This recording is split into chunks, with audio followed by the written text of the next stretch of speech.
Hello guys, வணக்கம் and welcome back to சிறப்பு media 2.0. நான் உங்கள் உதய். இந்த வீடியோவில் நம்ம எதை பற்றி பார்க்க போகிறோம் அப்படின்னு பார்த்தீங்கன்னா, பிக் பாஸ் சீசன் 9 5வது வாரத்துக்கான 2வது நாளுக்கான இரவு நேர ஓட்டிங் முடிவுகளை தான் இந்த வீடியோவில் முழுசாக பார்க்க போகிறோம். ஸோ இந்த வீடியோக்கு போகிறதுக்கு முன்னாடி நம்மளோட சேனலை சப்ஸ்கிரைப் பண்ணாதவங்க சப்ஸ்கிரைப் பண்ணி வச்சுக்கோங்க. பக்கத்தில் ஒரு பெல் ஐக்கான் இருக்கும், அதையும் ப்ரெஸ் பண்ணி ஹாலில் போட்டுக்கோங்க. அப்போ தான் நாங்கள் அப்டேட் பண்ணுற ஒவ்வொரு வருஷமும் உங்களுக்கு நோட்டிஃபிகேஷன் வந்து சேரும். அதை தாண்டி இந்த வீடியோ குறைஞ்சபட்சம் ஒரு 1000 லைக்கான எதிர்பார்க்குறோம். ஸோ லைக்கை போடுங்க, வீடியோ பாருங்கள். வாங்க இந்த வீடியோக்குள்ள வந்து போகலாம். நம்பர் 1 பொசிஷனில் த ஒன் அண்ட் ஒன்லி கானா வினோத் அவர்கள் தான் வந்திருந்துட்டுருக்காரு. அவர் வாங்கிய ஓட்டுகளுடைய எண்ணிக்கை அப்படின்னு சொல்லி பார்க்கும்பொழுது கிட்டத்தட்ட 67,005 ஓட்டுகளாகும். அண்ட் பர்சன்டேஜ் வைஸ் அப்படின்னு சொல்லி பார்க்கும்பொழுது 20.44% வந்துருந்துட்டுருக்காங்க வினோத் அவர்கள். ஸோ இவரை பொறுத்தவரையிலையும் நல்ல வாக்குகள் வந்து வாங்கிட்டு இருக்காங்க. பட் கேம் பிளே அப்படின்றது வந்து லாஸ்ட் வீக்லேருந்து கொஞ்சம் குறைஞ்சிருக்கு அப்படின்னு வந்து சொல்லலாம். இன்னும் கூட வந்து ஸ்மார்ட்டாக மூவ் பண்ணி இன்னும் கொஞ்சம் கேம் பிளே பண்ணார் அப்படின்னா இன்னும் கூட அதிகமான வாக்குகள் வந்து வாங்குறதுக்கான வாய்ப்புகள் வந்து இருந்துட்டு இருக்கு. பட் எனிஹவ் 12 பேரில் நம்பர் 1 பொசிஷனில் வர்றது அவ்வளோ சாதாரணமான ஒரு விஷயம் இல்லை. அந்த விஷயத்தை பண்ணிட்டு இருக்காரு வினோத். 2வது பொசிஷனில் வியானா அவர்கள் இருந்திருக்காங்க. அவங்க வாங்கிய ஓட்டுகளுடைய எண்ணிக்கை அப்படின்னு சொல்லி பார்க்கும்பொழுது 38,642 ஓட்டுகளாகும். அண்ட் பர்சன்டேஜ் வைஸ் அப்படின்னு சொல்லி பார்க்கும்பொழுது 11.79% வந்து இருந்துட்டு இருக்காங்க வியானா அவர்கள்.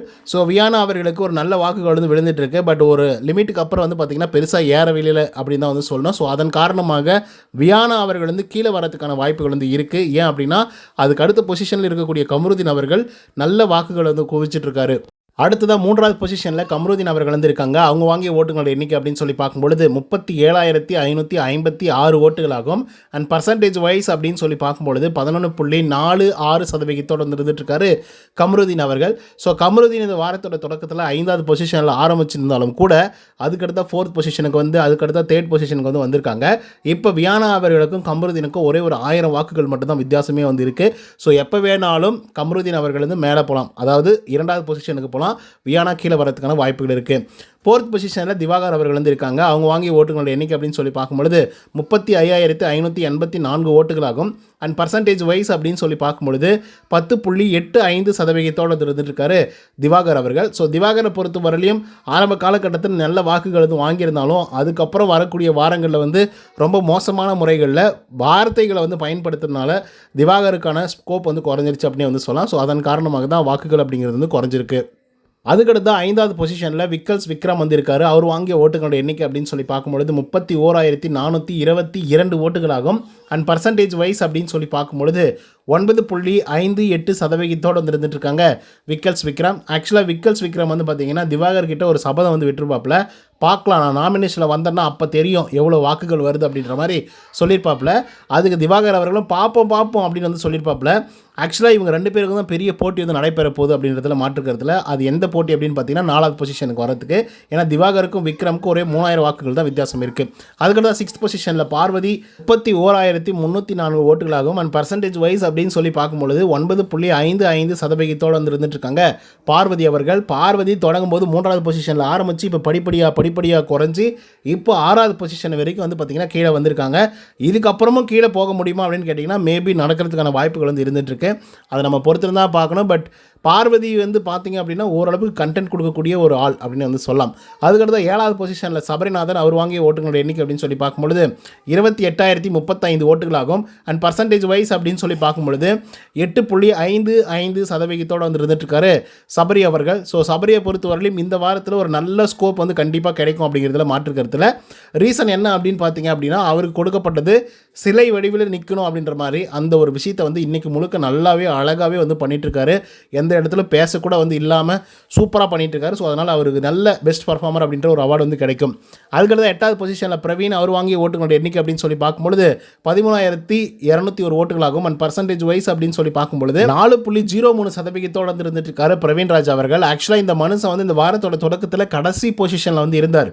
அதுக்கப்புறம் படிப்படியாக முன்னேறி இந்த பொசிஷனுக்கு வந்திருக்காரு அப்படின்னா அதை நம்ம சாதாரணமாக எடுத்துக்க முடியாது. பட் இந்த பொசிஷனுக்கு வர்றதுக்கு வந்து ஒரே ஒரு காரணம் ப்ராங்க் மட்டும்தான். ஏன்னா ப்ராங்க் வந்ததுக்கு அப்புறம் தான் வந்து பார்த்திங்கன்னா இவரோட வாக்குகள் அப்படிங்கிறது வந்து இன்க்ரீஸ் ஆக ஆரம்பிச்சது. 9வது பொசிஷனில் கெமி அவங்க வாங்கிய ஓட்டுகளோட எண்ணிக்கை அப்படின்னு சொல்லி பார்க்கும்பொழுது 11,988 ஓட்டுகளாகும். அண்ட் பர்சன்டேஜ் வைஸ் அப்படின்னு சொல்லி பார்க்கும்பொழுது 3.66% இருந்துட்டுருக்காங்க கெமி அவர்கள். ஸோ இவங்களை பொறுத்தவரையிலையும் நான் ஆரம்பத்துலேருந்தே சொல்கிறது ஒன்றே தான், இவங்க ஃபிசிக்கலாக நிறைய விஷயங்கள் வந்து பண்ண முடியும். அண்ட் ஸ்போர்ட்ஸ் அப்படின்னு சொல்லி வரும்போது பட்டையை கிளப்பாங்க. பட் துரதிர்ஷ்டம் என்ன அப்படின்னு பார்த்தீங்கன்னா, பிக் பாஸ் அவர்கள் பெருசாக ஃபிசிக்கல் டாஸ்க் வந்து கொடுக்க மாட்டேங்கிறாரு. ஸோ அதனால் இவங்களுக்கு மிகப்பெரிய அளவில் ட்ராபேக் தான். அதுக்கடுத்து 10வது பொசிஷனில் எஃப்ஜே அவங்க வாங்கிய ஓட்டுகள் எண்ணிக்கை அப்படின்னு சொல்லி பார்க்கும்பொழுது 11,104 ஓட்டுகளாகும். அண்ட் பர்சன்டேஜ் வைஸ் அப்படின்னு சொல்லி பார்க்கும்பொழுது 3.39% வந்து இருந்துட்டுருக்காங்க எஃப்ஜே அவர்கள். ஸோ எஃப்ஜேவை பொறுத்தவரையிலையும் அந்த பீட் பாக்ஸை வச்சு தான் வந்து ஓட்டிகிட்ருக்காரு. அது எவ்வளோ நாளைக்கு ஓட்ட முடியும் அப்படின்னு எனக்கு வந்து தெரியல. ஏன்னா இப்போ வரைக்குமே அவர் டான்சர் ஜோனில் தான் வந்து இருந்துட்டுருக்காரு. கண்டென்ட் வைஸ் எதுவுமே கிடையாது. ஆதிரி அனுப்பிச்சுட்டது மட்டும் தான் இவர் பண்ண முதல் வேலை. அதனை தொடர்ந்து எதுவுமே வந்து பண்ணல அப்படின்னு தான் வந்து சொல்லி ஆகணும். அட்லீஸ்ட் அப்பப்போ பார்வதிக்கும் இவருக்கும் ஒரு கிளாஷ் வந்து வந்தது. ஆனாலும் பேய்லையும் பேய், எந்த பேய் நல்ல பேய் அப்படின்லாம் கண்டுபிடிக்க முடியல. அதனால் எஃப்ஜே அவர்கள் கீழே தான் இருக்காங்க. அதுக்கடுத்து 11வது பொசிஷனில் ரம்யா அவங்க வாங்கி ஓட்டுகளோட எண்ணிக்கை அப்படின்னு சொல்லி பார்க்கும்பொழுது 10,999 ஓட்டுகளாகும். அண்ட் பர்சன்டேஜ் வைஸ் அப்படின்னு சொல்லி பார்க்கும்பொழுது 3.36% வந்து இருந்துட்டுருக்காங்க ரம்யா ஜோ அவர்கள். ஸோ ரம்யா ஜோவை பொறுத்தவரையிலையும் நான் பெருசு அப்படி இப்படின்னெல்லாம் வந்து பார்த்திங்க அப்படின்னா டபரா செட் அடிச்சுட்டு இருந்தாங்க. பட் இந்த வாரம் வந்து நாமினேஷனில் வந்தாங்க. இத்தனை வாரங்கள் சூப்பர் டிலக்ஸ் ஹவுஸில் உட்காந்துக்கிட்டு அண்ணா அக்கா தம்பி அப்படின்னு பேசிட்டு தப்பிச்சுட்டு இருந்தாங்க. பட் இந்த வாரம் தப்பிக்க முடியாது. 12வது பொசிஷனில் துஷார் அவர்கள் எழுதியிருக்காங்க. அவங்க வாங்கி ஓட்டுகளோட எண்ணிக்கை அப்படின்னு சொல்லி பார்க்கும்பொழுது 10,985 ஓட்டுகளாகும். அண்ட் பர்சன்டேஜ் வைஸ் அப்படின்னு சொல்லி பார்க்கும்பொழுது 3.34% வந்து இருந்துட்டுருக்காங்க நம்மளுடைய துஷார் அவர்கள். ஸோ இப்போ ரம்யா அவர்களுக்கும் துஷார் அவர்களுக்கும் எவ்வளோ வித்தியாசம் இருக்குது அப்படின்னு பார்த்தீங்கன்னா, ஒரே ஒரு 14 ஓட்டு மட்டும் தான் வித்தியாசம் வந்து இருக்குது. இன்கேஸ் துஷார் அவர்கள் வந்து அந்த 14 ஓட்டுகளை வாங்கி கொஞ்சம் பீட் பண்ணி மேலே போயிட்டார் அப்படின்னா ரம்யா அவர்கள் தான் கடைசி பொசிஷனில் இருப்பாங்க. அதே போல் எஃப்ஜி அவர்களுக்கும் ரம்யா அவர்களுக்கும் துஷார் அவர்களுக்கும் உள்ள இடைவெளி அப்படின்னு சொல்லி பார்க்கும்பொழுது ஒரே ஒரு 100 வாக்குகள் மட்டும்தான் வித்தியாசமே இருக்குது. ஸோ அதனால் இந்த 3 பேரில் யாருனாலும் எவிக்ட் ஆகி வெளியே போகலாம். அந்த விதத்தில் இன்றைக்கி இருக்கக்கூடிய ப்ராக்ரஸ் பிரகாரம் எஃப்ஜே, ரம்யா, துஷார் இவங்க 3 பேர் தான் ரொம்ப கம்மியான வாக்குகள் வந்து வாங்கியிருக்காங்க. அண்டு இதை எப்படி எவிக்ஷன் கொண்டு போவாங்க அப்படின்னு பார்த்தீங்கன்னா, பர்ஃபார்மன்ஸ் வைஸ் தான் கொண்டு போவாங்க. துஷார் அரோரா இருந்தால் துஷார் வந்து இருந்தே தீரணும் அப்படிங்கிற ஒரு சிச்சுவேஷன் வந்து இருக்கும். இன்கேஸ் துஷார் அனுப்பிச்சுட்டாங்க அப்படின்னா நெக்ஸ்ட் வீக்கில் வந்து அரோரா தூக்கி வெளியே போடுறதுக்கு வாய்ப்புகள் இருக்குது. ஆனால் எஃப்ஜே அவர்கள் வந்து இருக்காப்புல. எஃப்ஜே வந்து ஏதோ ஓரளவுக்கு கண்டென்ட் கொடுத்துட்டு இருந்தார். இப்போ அதுவும் வந்து கிடையாது அப்படின்னு சொல்லி நான் முன்னே சொன்னேன். ஏன்னா நீங்கள் பார்த்துருப்பீங்க, கீப் குவைட்டாக வந்து இருக்காப்புல.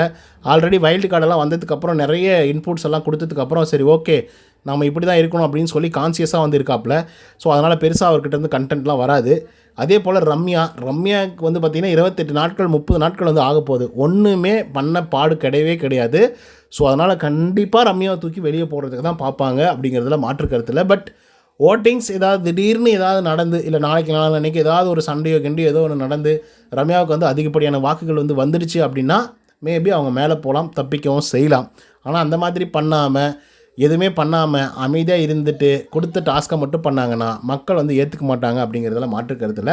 அதை நம்ம பொறுத்திருந்தான் பார்க்கணும். ஓகே கைஸ், உங்களுக்கு பிடிச்ச கண்டஸ்டன்ட் யார், நீங்கள் யார் ஓட் பண்ணீங்க அப்படிங்கிறத கமெண்ட்ஸில் சொல்லுங்கள். இன்னொரு தகவலும் சந்திக்கிறேன். Until then bye from Uday. நன்றி, வணக்கம்.